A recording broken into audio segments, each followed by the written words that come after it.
cepat. Lagi 5 minit nak masuk waktu ni. Cepat. Kalau awal, kita boleh berdikah kat masjid.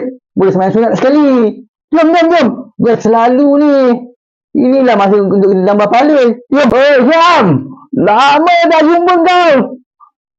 Dah makin gemuk kau sekarang Kita kerja kat logistik. Tak pernah kau kontak aku sombong betul kau sekarang. Hai, Imam.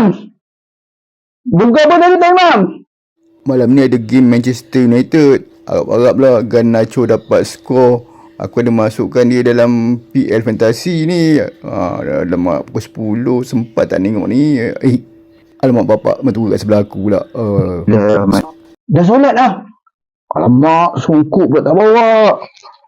Alamak, pakai seluar pula.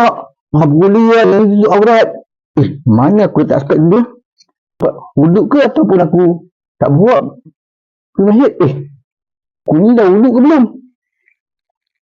Alamak, kena ambil wuduk balik lah. Allah Akbar.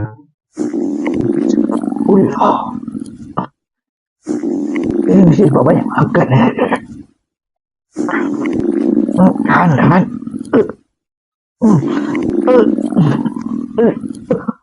Tak boleh tak?